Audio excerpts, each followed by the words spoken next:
Ladies and gentlemen, to begin the first session of day 2, we will explore global perspectives, halal experiences from non-Muslim countries. This session offers valuable insights into how halal principles are understood and advanced across different cultures and non-Muslim contexts. And now, it is my honor to invite the speakers of this session. First, may I please invite Professor Dr. Mariko ARATA, College of Gastronomy Management Director, Research Center for Gastronomic Arts and Sciences, Ritsumeikan University, Japan, to the stage. And next, may I please invite Dr. Mohammed Najmuddin, Chief Researcher, Halal Research Laboratory, Chief Darul Hikma Tibb Nabawi, Founder Halal Herbal Remdies, CEO, Dr. Herbist LLP, India. And next, may I invite the next speakers, Mr. Aleem Guiapal, DTI Halal Industry Development Office, Philippines. A big round of applause, please. And to guide this discussion, we are honored to have a chairperson whose academic work bridges science, technology, and global perspectives. He is a research associate at University of Edinburgh, the United Kingdom, with expertise in advanced modeling, data-driven systems, and artificial intelligence for environmental and complex systems. Now, it is my great pleasure to invite Dr. Adil Siripatana to chair this session. Please join me in welcoming him. Please proceed. The floor is yours. Thank you so much, everyone. So good morning. Assalamu alaikum wa rahmatullahi ta'ala wa barakatuh. So dear respected speaker, distinguished guests, ladies and gentlemen, welcome to our session. And my name is Adil. I'm happy to be a chairperson of this session. So, as a scientist or researcher, I've been traveling and living almost everywhere around the world. All the continent, we experience different halal scenes, different challenge, and so today we will, discuss the global perspective, or in your context, it's going to be local to your context, right? So there will be challenge, there will be opportunities that we'll be discussing. So, without further ado, I just want to begin this session by inviting Dr. Mariko ARATA for her oral presentation. After that, we have some discussion. The floor is yours. Thank you.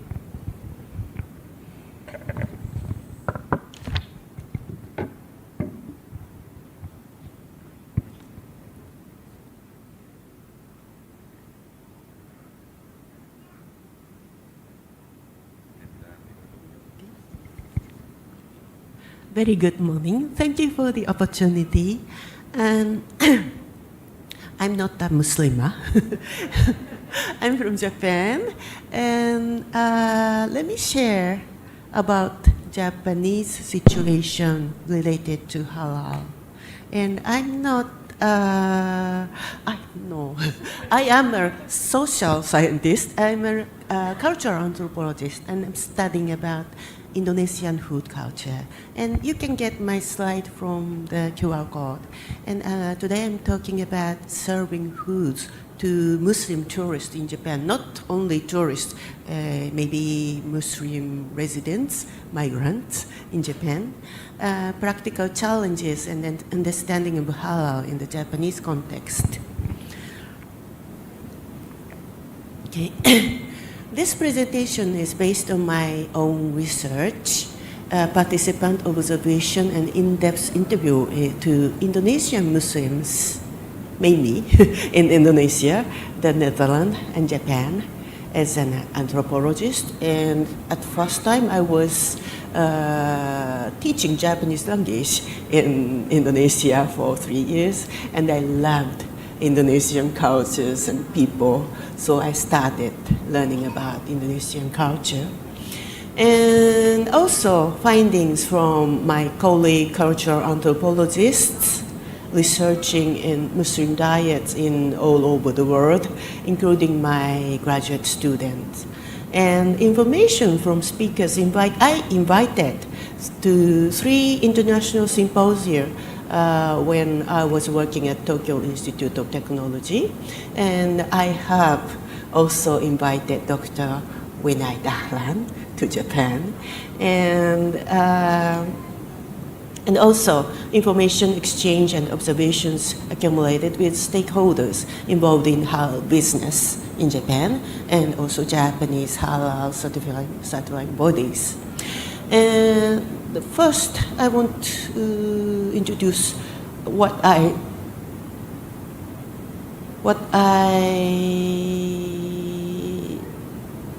watched or what I wanted to give information to Japanese audience through this international symposium, because many were interested in halal business, but the informations were only from halal CB or Malaysian governments. And they said that the halal business is blue ocean, it's very huge market, and if you get halal certified, your products will be, well, will have good success. But it's not always like that. So I just wanted to give information about halal certification, how halal certification is, especially in Southeast Asian countries, and also how Muslim consumers are reacting. So those who are taking care of halal matters in strict way, they tend to speak loud. But if they are not caring about this kind of strictness, they tend to be silent because they are shy. They are afraid of being, well, being ill recognized by their friends because they are not taking care of the strictness of halal. So instead, I wanted to share about the variety of Muslim consumers. So, and the second one, it was religious norm and food business. And the third one, I went back to the basics of halal and how they are practicing as Muslim consumers. And I also asked for the for the business takers who are doing Muslim-friendly business in Japan. And the background is, as the number of Muslim tourists to Japan has grown steadily, the Japanese food and hospitality sectors have been challenged to meet Muslim dietary expectations, and they have increasingly sought guidance from researchers, masjid, halal certification bodies, and Muslim communities. However, differences in interpretation among Japanese halal certification bodies, combined with the influence from Southeast Asian halal standards like JAKIM or MUI, have led to a wide range of terms used in Japan, such as halal restaurant, halal kitchen, Muslim-friendly restaurant, and everything. And I will talk about that later. And this presentation highlights the drawbacks and misunderstandings arising among non-Muslims, usual Japanese like me, and misunderstandings and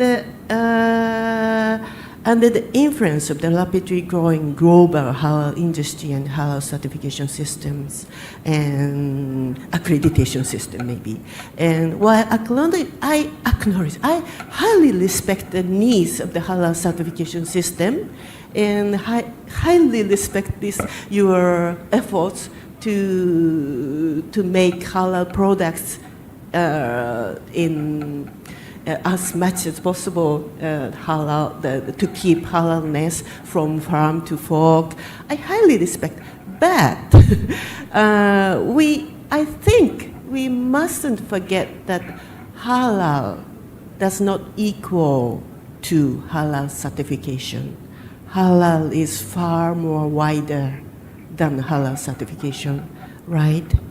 And so prohibition is from divine revelation. It's from Allah's word, not from halal certification criteria, right? But sometimes non-Muslims misunderstand that halal equals to the halal certification standards. So, you have so many things are halal in the world, except for haram, but you have some doubtful things. So we, mankind, had made system such as certificate for halal slaughtered meat. Or because nowadays we have so many doubtful things, so we have created halal certification for processed food, flavor, halal transportation, and we talk about halal and toiban. So halal certified is good for non-Muslim also, and we have to take care of everything, the cross-contamination, everything, and from farm to fork. So we are talking about these matters. I agree, we have to be careful, but please don't forget, halal is far wider than halal certification. Especially when you're talking with non-Muslim who are not accustomed to Muslims' habit. I think halal matters resembles the food safety matters, because we all want to have safe food to avoid food poisoning, right? And I believe my family's cooking is safe. But if you're going to start business, we have to be more careful. So we have to comply with the Food Sanitation Act. And if you're giving more big business, we have to adapt ISO or HACCP or something. So halal certification is like that. In Southeast Asian countries, it's always related to ISO or HACCP, right? But in Japan, where Muslim residents less than 1%, we have so many halal certification bodies, and the criteria is not always same to the HACCP Rebel. And we have so many halal logos according to the bodies. And I skip this slide. We have around six halal certification bodies which are accredited or mutually recognized by foreign bodies. And I think they are famous enough in Japan also. But for domestic restaurants, we cannot be always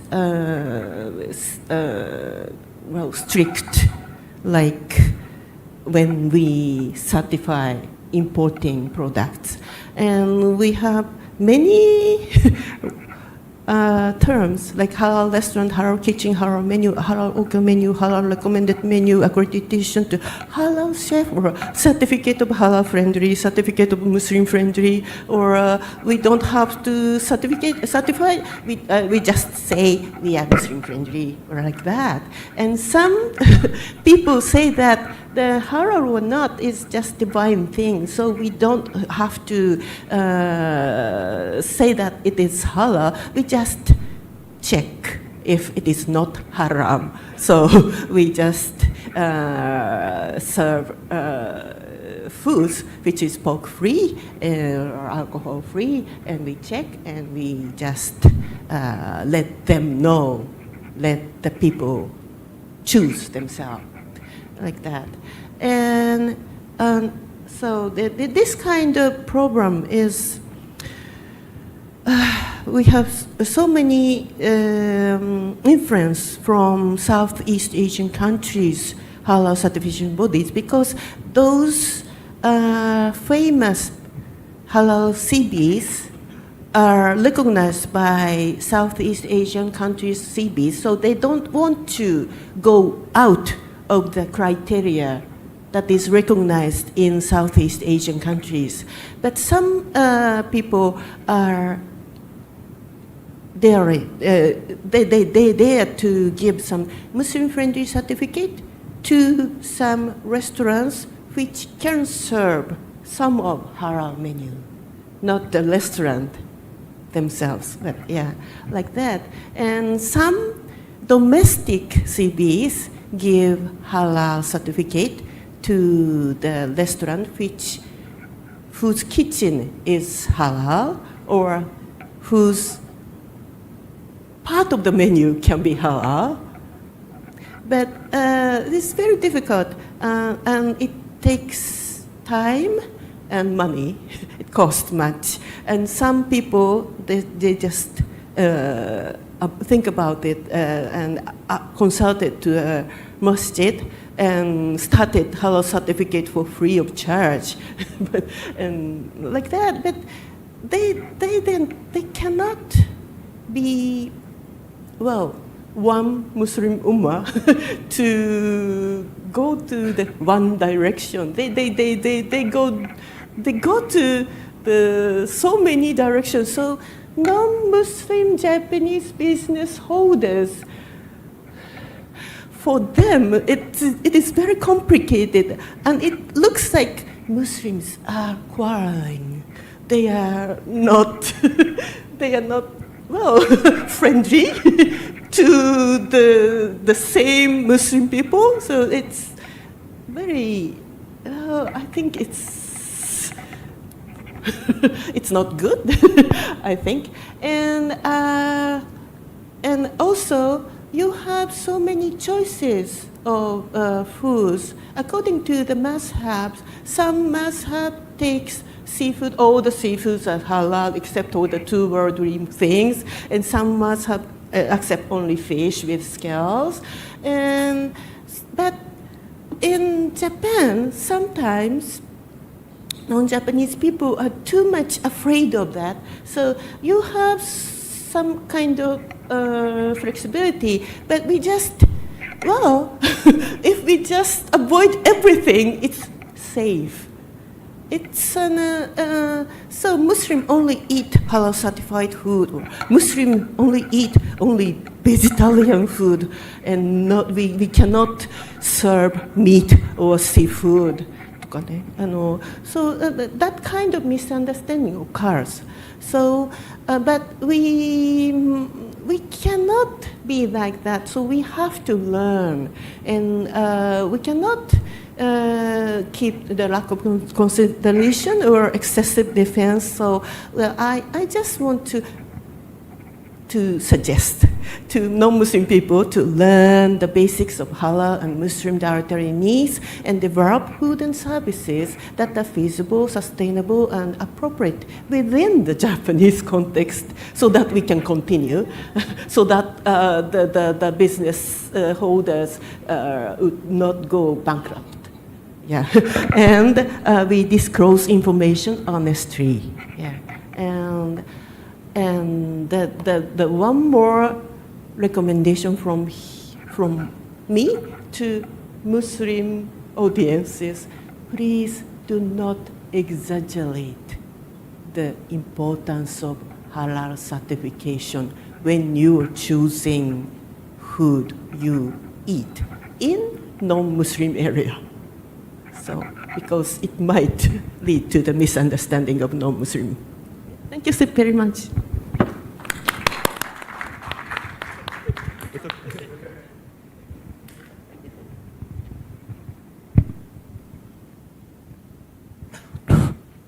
So that was a very comprehensive and very excellent presentation for 15 minutes. I know just enough time to talking about the complexity of the halal scene in Japan. But nevertheless, thank you so much for spending time efficiently, Dr. Mariko. Before we move along to the next presenter, I just have to quick recap questions. You're talking about the pushback or the complication that might come with trying to push the agenda of halal in Japan for the restaurant owner. What about the scholar or the ulama perspective? Have you any pushback or any tension from them?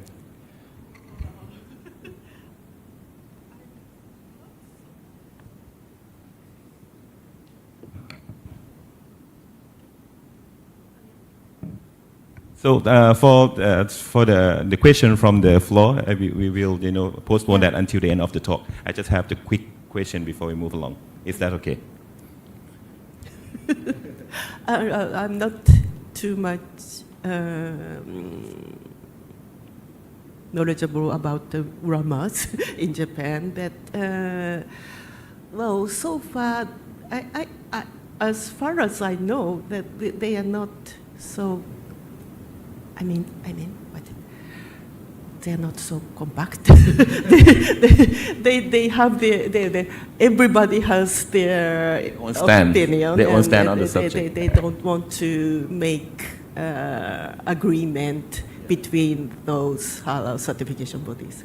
So at the moment, the strategy in Japan is to try to slowly, so gradually increasing the awareness by, having the diverse certified bodies. Yeah. But at the same time, if I understand it correctly, we still have this gap between the scholar and the reality that we should come and sit and talk together and try to find an optimal way to go about this. If I meet halal certification bodies officials one by one, they are very serious, they are very good, they are very nice to me.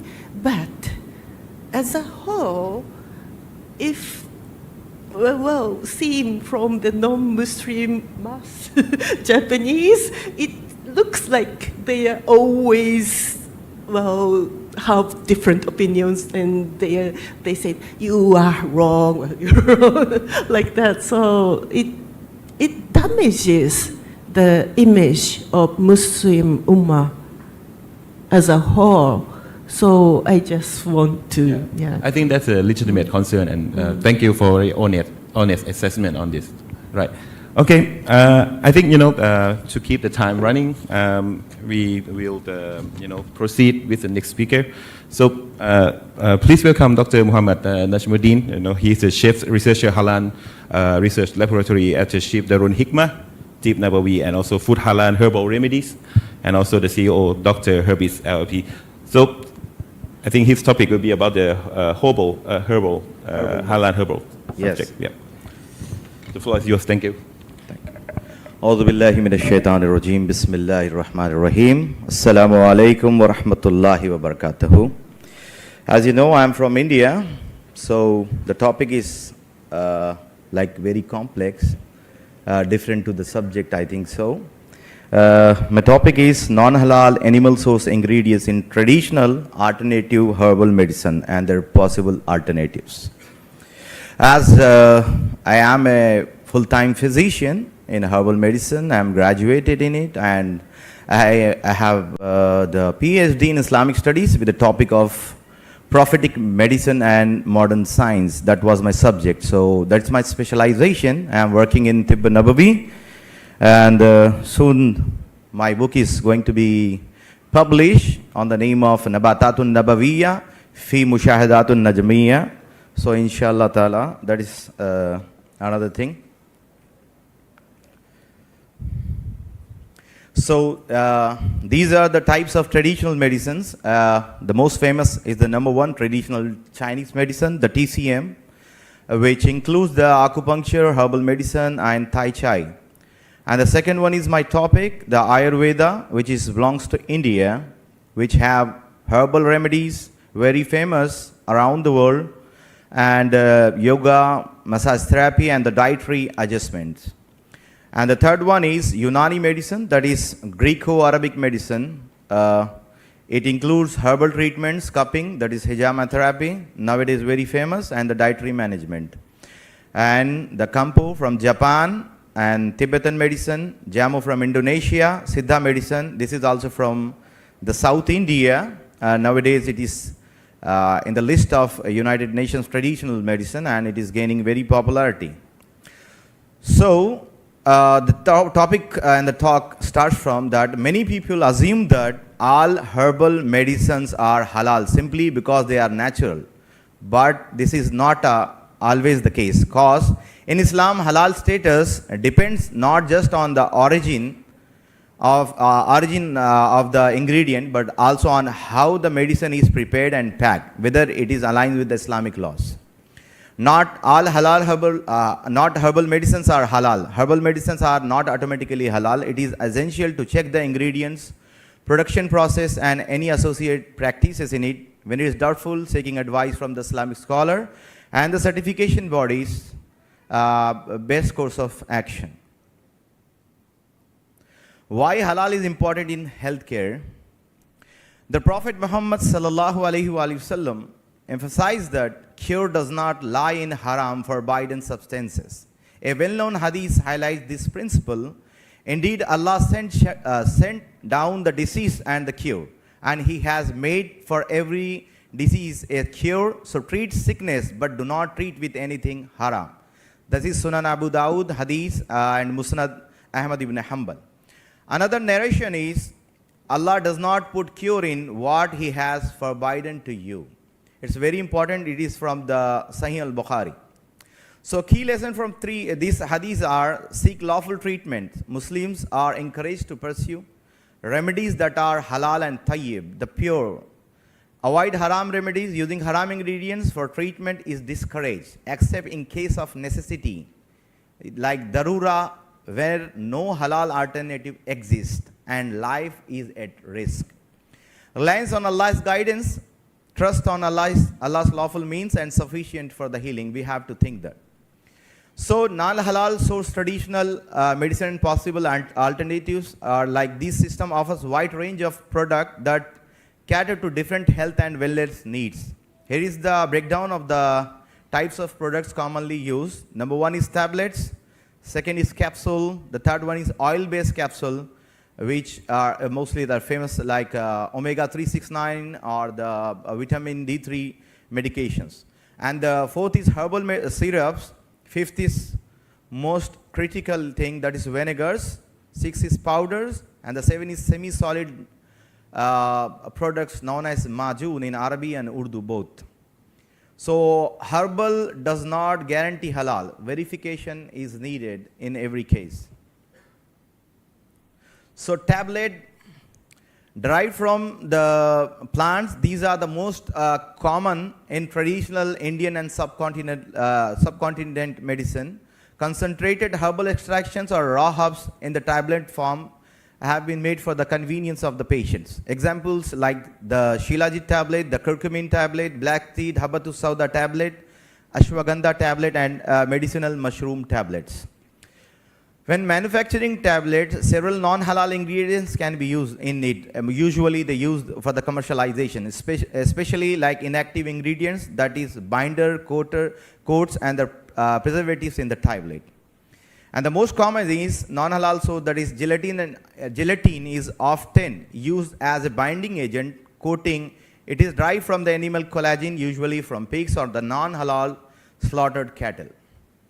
Gelatin has been a debatable ingredient for decades because both its source and the processing raise serious halal compliance questions. Why gelatin is still debatable in halal standards? Due to its questionable sources. Like gelatin can come from the pork skin, most common globally, clearly haram. Number two is non-halal slaughtered bovine bones and skins.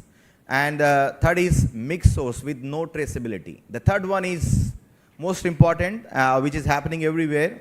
I have many clients who are supplying halal certified gelatin. I ask them that question, that how you trace that all bones you're getting are from the properly halal slaughtered. They answered that no, we have different sections for the halal and haram bones we are collecting. So I asked that, so where are you processing it? It is in the same machinery or the different? They said it is in the same machinery. That's the problem actually. So because most manufacturers do not provide the transparent sourcing, the origin remains doubtful. From source to process, gelatin remains a question mark for every time. Here are the 3 herbal veg source natural binders that are widely used in nutraceutical, Ayurvedic, Unani and herbal tablet manufacturing, fully halal, plant-based and Thai. Number 1 is starch, plant starch, 100% plant source, work as binder and filler in it, excellent for the direct compression DC, for the tablet making, improves flow and hardness, very stable, no taste or odor. Number 2 is very famous gum acacia, that's gum arabica also, which is good. It is a pure natural plant source, strong wet granulation binding we can do with it, gives excellent tablet hardness and very smooth compressibility, good for the herbal powders and we can put it on the rotary tableting system. So number 3rd is HPMC. HPMC is we can use as the binder in it for the tablet making, but it is very useful for the direct compression, but it is more expensive than the 2 which I prescribed. Like starch we are already using in our factory. We have the manufacturing plant from past 12 years. So we are using starch and gum acacia, the gum arabica as a binder in the tablet already. So number 2 is capsules. Many herbal supplements contain the 100% plant-based powders, but the other capsule shells is often means outer capsule shells often made from the animal-derived gelatin. So usually that is also a questionable thing. Traceability is another issue. What we are using, we are trying to make every plant-based medicine as a tablet. We try hard to do that. If any issues arises, then we make it in the HPMC capsule, which is veg source, plant-based 100%. So with that, we made the capsules. This is most important one, the oil-based capsule, the soft gel gelatin. Oil-based capsule with sunnah ingredient becoming non-halal due to the gelatin shell. Like many oil-filled supplements, even those containing sunnah-based ingredients such as habbatu sauda, we call it kalonji in India, the black seed oil, Nigella sativa, became non-halal not because of the oil, but because of the outer soft gel capsule shell, which is commonly made from the gelatin. So this is applies on the black seed oil capsules and omega-369 capsule, multivitamin soft gel capsule, vitamin D liquid capsules and herbal oil supplements. So even if the inside ingredients is pure sunnah, but the outer shell contains the cover is with the gelatin soft gel shell, so the product became non-halal. So what we are using now in India, in my company, we have using this machine, which is based on filling oil capsule with HPMC outer shell, made from plant cellulose, 100% gelatin free, suitable for all oil-based formulation, can be securely sealed with the band capsuling machine is there. That is also made from the HPMC material. We fill the oil in the capsule and we seal the capsule with the binder, with the band, which is made of the HPMC material. So herbal syrups also a big issue, like it spikes every herbal syrups contains the high amount of sugars in it due to its sugar-based syrups. So we have many cases with the kids and toddlers that they are, when the parents give them the herbal syrups, their sugar getting spike, and most of the children in a young age getting diabetes, type 1, in other case type 2. So what I said is like other companies have the plant-based, alcohol-based sugars, but that is also not recommended nowadays. There are many studies come due to the sugar is made from using the bone char in the process. So maybe the case is not same in every country, but what I'm talking about from where I am, the bone char is most common for the process of sugar. So that is also a questionable thing, that from where the bone char came from, and is it from the halal source or not. So what we have done is, we this is the breakdown that how we have changed the herbal syrups into hydrosols, like herbal water extraction. We use the herbal water extraction. It's a famous product in the Unani Greco-Arabic medicine. So we are using the hydrosols as an alternative. Nowadays, commercial companies using sorbitol as it's a sugar alcohol derived from the plants like corn and glucose, and does not inherently contain the haram, forbidden animal products or intoxicating alcohol. So what we are using is we are using the hydrosol, the extraction, the water extraction of the herbal product as a alternative to that, cause it don't have odor, it don't have a bad taste. So children, toddlers, or the adults, anyone can have it easily. So this is the easiest thing. And we have observed in our clinical trials that the product given with the sugar syrups, having the sugar syrups, have like low effectiveness in the patients, and the herbal extraction, the hydrosols which we given to patient, have the more results on the patients who are using in it. So these are the another thing is vinegars. Vinegar is another thing.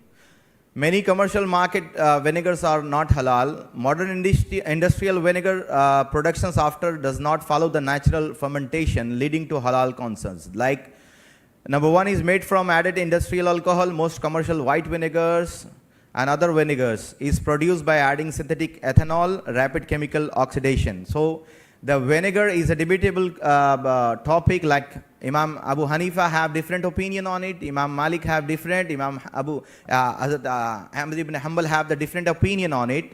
But everyone is they are confident that there should be no traces of alcohol in vinegar when we are consuming it.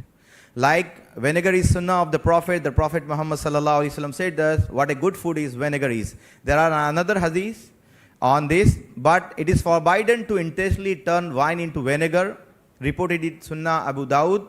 From this teaching, scholars established that natural transformation makes vinegar halal, while human caused conversion keep it haram in all school of thoughts in the Islamic jurisprudence.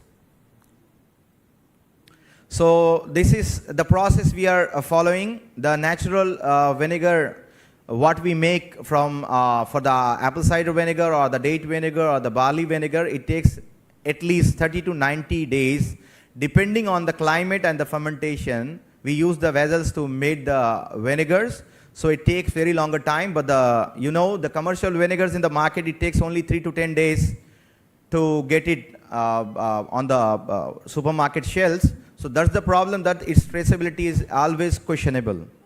So the vinegar must follow the basic rule of 30 to 90 days for the process to get it 100% halal. I think I have very low time, but this is most important thing. See, nowadays Ayurvedic medicines are very famous in GCC, in Europe and everywhere. This is one of the product. Although the Ayurveda is rooted in herbs and natural healing, Ayurvedic medicines are not automatically halal, because many formulations contain animal-derived ingredients like alcohol or non-halal processing methods. The ones of the very famous product of Ayurveda is Panchagavya Grit. It's a local language. So they use 5 things, as they believe the Ayurveda principle they have the belief that the cow is very like payus for them. So they make they use A2 cow milk and the ghritam, the cow ghee, and the curd. After these two ingredients are very important. One is mutra, that is cow urine they use in the product.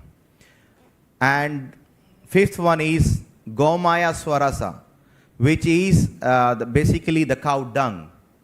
They used to make this majun, and due to the Ayurveda mark on it, usually people don't think that it is halal or haram, and they start using it.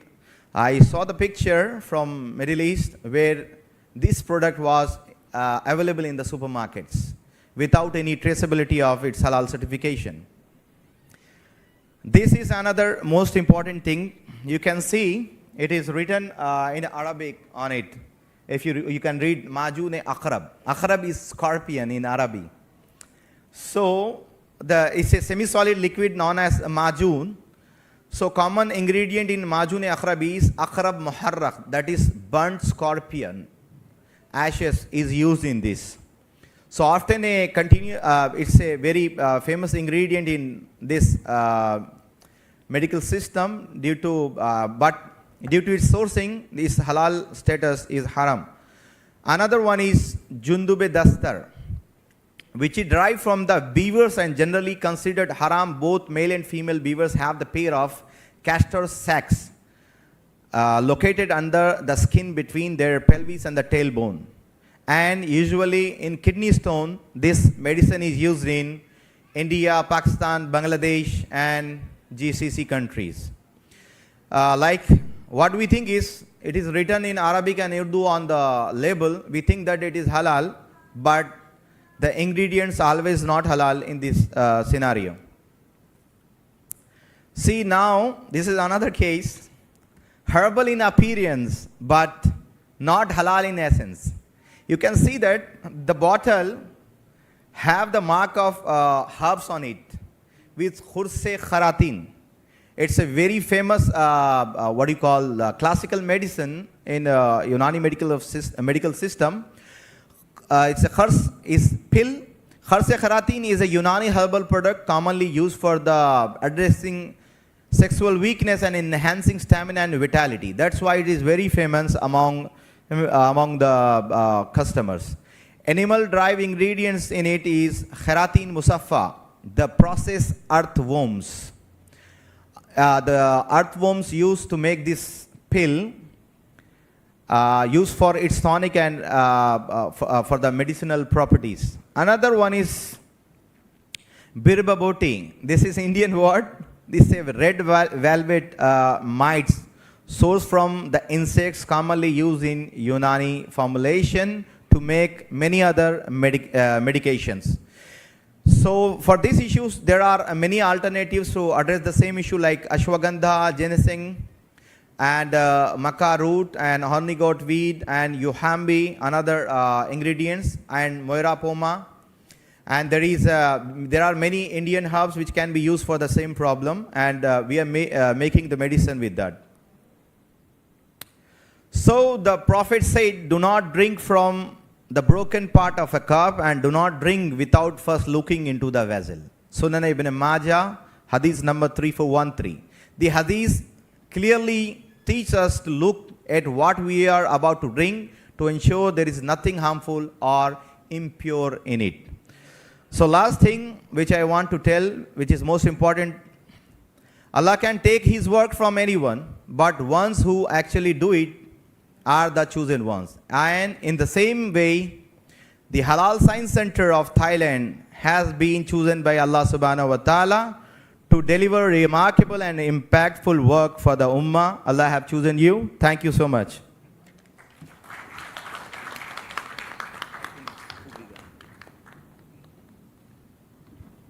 So thank you so much, Dr. Mohammed, for a rather technical and in-depth, insight into the herbal medicine and some problematic aspect of, that we need to consider.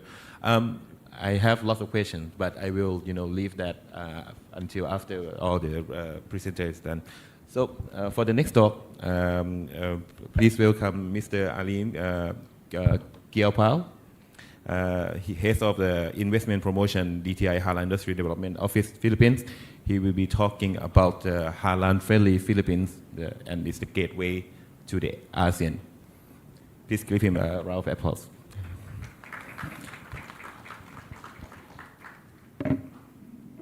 Bismillahirrahmanirrahim. Assalamu alaikum wa rahmatullahi ta'ala wa barakatuhu. Thank you, Dr. Adil, for the introduction.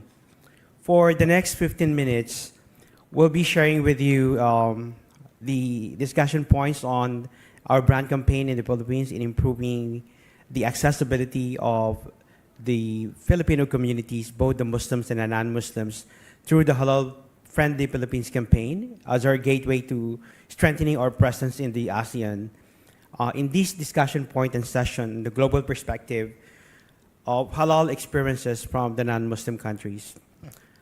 Allow us also, on behalf of our Minister for Trade and Industry, congratulations to the organizers of Thailand Assembly 2025. I think yesterday showcased the leadership of ASEAN in terms of how do we provide better platform, not just for the ASEAN member countries, but also to the rest of the Muslims in the global population. We're also joined here today, allow me to acknowledge officials from the Philippine government, our commercial counselor from the Philippine Embassy, the Philippine Trade and Investment Center, Emmanuel Burgos. Thank you for joining us. My wife is also here, who happens to be from the private sector in the import and export business, Ms. Almira Gamor Pasandalan. Now, for the next 15 minutes, we would like to address as our key points, as our takeaway for this discussion, the following three items. Number one, how do we prepare the Philippine market, understanding and appreciation of the halal industry? Number two, a brief historical background of the presence of Muslims in the Philippines. And finally, the growth opportunities in the halal market, the key sectors in government initiative and opportunities for the small, medium-sized enterprises. I must say that we also would like to acknowledge the influence of Thailand in our study. Sometime in 2016, I happened to be one of the fellow of the Chula ASEAN study on the halal industry. I was here for almost a month. And part of the strategy that we incorporated in the Philippine brand campaign for halal-friendly Philippines are the study that we inculcated or experienced from our best practices in Thailand, and including the rest of our neighbors and in the Association of Southeast Asian Nations. The Philippines is a home for more or less 12 million Muslim Filipinos, the third largest Muslim population in Southeast Asia. And as our brand campaign for the Philippines, we always say that Halal-Friendly Philippines is more than a brand campaign. It is about building a relationship and strengthening our presence, as I've mentioned, in ASEAN and the GCC countries.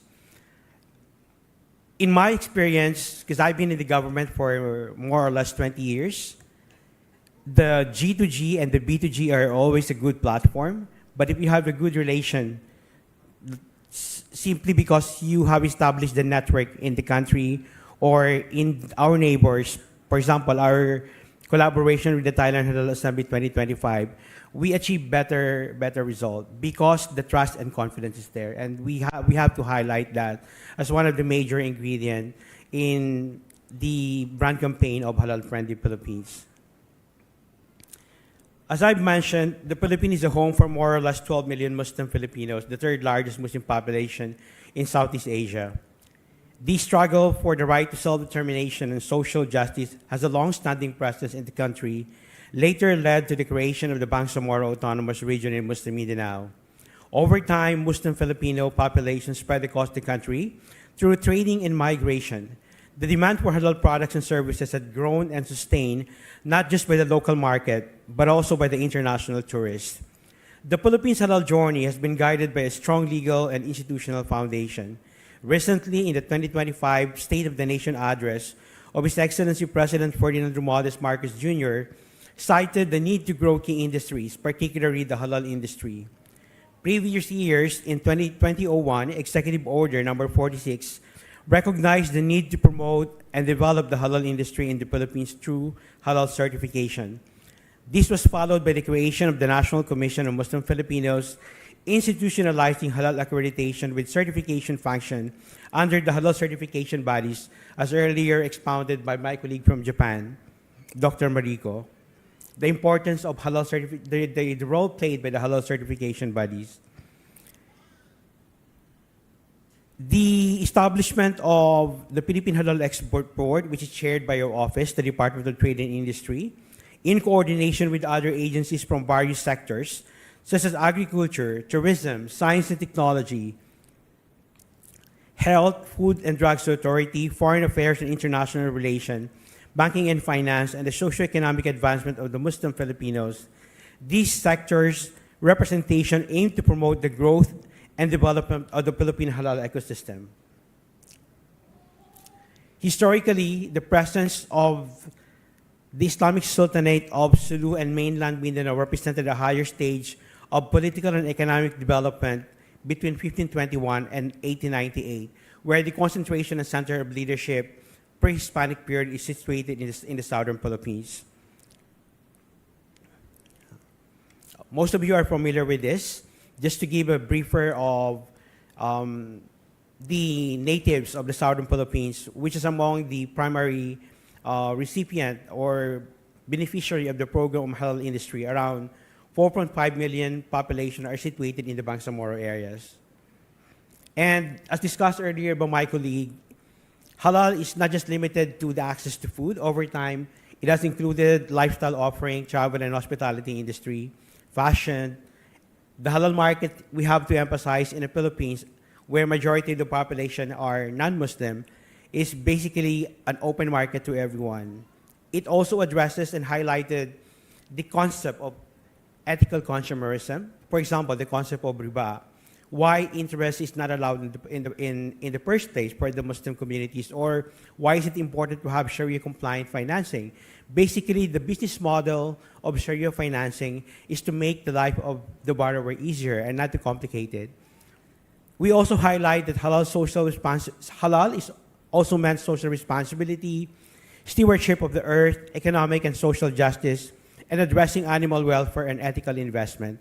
It is also high quality, safe, and ethical products. That is to say that it is no longer a mere religious obligation or observance for Muslims. It has become a powerful market force, becoming increasingly a worldwide market phenomenon both for Muslims and non-Muslim alike. Halal has become a global symbol for quality assurance and lifestyle choice. So these are some of the key drivers. Most of you are very familiar with it: the growing Muslim population, the growing economic development in Muslim countries, and the emergence of potential halal markets. So overall, the global market, the economic model in the global market also can contribute to the development of the Philippine halal industry. It is now currently at 25% of the world population, around 1.9 billion, and projected to increase in 2050 to around 2.8 million, and estimated with a market value within this year of 7.7 trillion, including the following target sectors: from food, finance, tourism, modest fashion, media, recreation, pharma, and cosmetics. Now, what are the, earlier Dr. Adil made mention that we have to be sharing the context of the opportunities. So for the Philippine strategic plan, we say that it is collaborative, it is a progressive and developmental approach to strengthen partnership with stakeholders as we position Philippines as a premier friendly halal hub in Asia and the Pacific. We have also provided a platform to the different sectors in the Philippine halal industry. So the roadmap is not just a communication gap that we have addressed from the perspective of the government. It is also a platform that we have to listen to all the stakeholders, from the MSME to the F&B sector to the halal certification bodies, the finance and banking sector, and the rest of the members of the Philippine Halal Export Board. Now, you may ask, what is the strength of the strategy? Primarily because it has been adopted as a national agenda of the Philippine government. We are also supported in terms of our national budget. And this kind of platform is something that we really take on, especially for the Muslim community.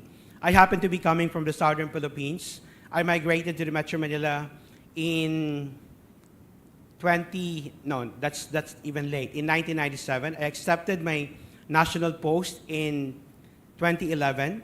And this kind of support, hearing it from the president himself, to be given a platform, to be supported in terms of the incorporation of the regional agenda from the Muslim communities to the national agenda is a very important key requirement to make sure that our program are aligned to the Philippine government. The strategy has become very efficient. When we implemented it, whenever we go for an economic mission abroad, we make sure that we bring everyone. We bring the key government agencies and also the presence of the private sector. When we were in Saudi Arabia, we brought around 93 delegations. In Malaysia, we brought around 64 delegations.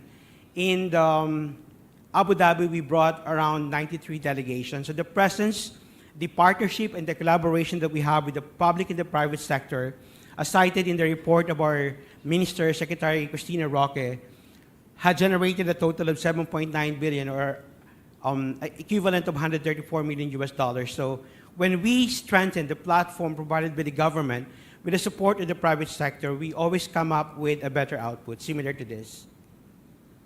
We also gained the support of the rest of our consulate and embassies abroad, led by the Department of Foreign Affairs.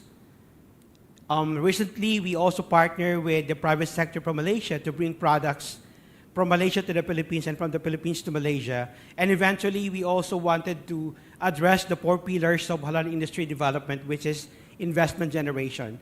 This is just a first step of bringing the products. We also wanted to highlight and mainstream to bring in manufacturing companies who would like to operate in the Philippines. And having said that, we also provide the green lane where we provide incentives, tax incentives and tax holidays for the investors who are going to operate in the Philippines. We're also strengthening our presence in the Asia and also in the Pacific. We were in Pakistan this year. We were also in the Global Economic Zone Leaders Summit in Dubai, early quarter of this year. And recently, our Philippine Pavilion featured at the Abu Dhabi International Food Expo, highlighting the presence of the local government, had generated a total of 2.5 billion trade and revenue sales at the Global Food Week 2025.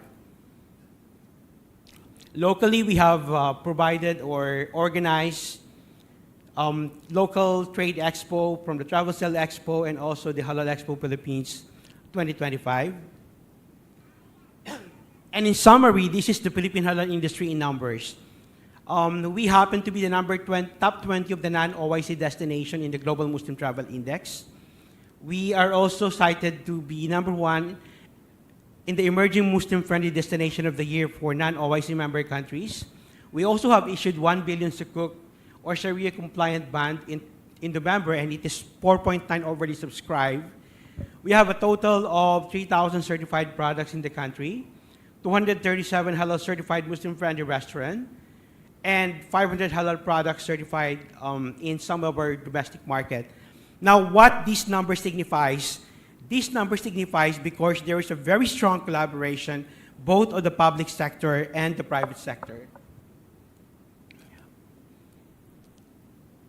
These are some of our top export and the location where we are bringing the products. These are also the destination of the Philippine export, especially for the Muslim countries. The demand for halal products in the Philippines previous year is accounted to around 120 million US dollars, and these are the products that we've been utilizing, and some of these are actually coming from our export. These are the following government agencies who are part of our program in Halal Friendly Philippines, from the Trade and Industry to the Commission of Muslim Filipinos, the Department of Agriculture, Department of Health, Science and Technology, Foreign Affairs, Tourism, Banking and Finance, and Socioeconomic Development. We also work with different institutions to provide capacity building. And in summary, the Halal Friendly Philippines national branding signifies, number one, a favorable investment climate for investors, a diverse offering of sustainable halal certified products, availability of Islamic financial services, a strong value proposition in terms of manpower, and the presence of Muslim-friendly establishment and facilities to support both business and tourism needs.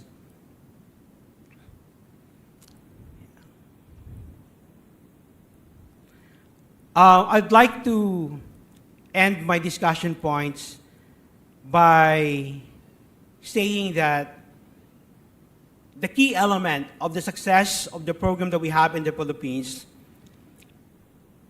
come from a perspective that every dollar that we make goes directly, number one, to the workers, number two, to the entrepreneurs, and number three, to the workers.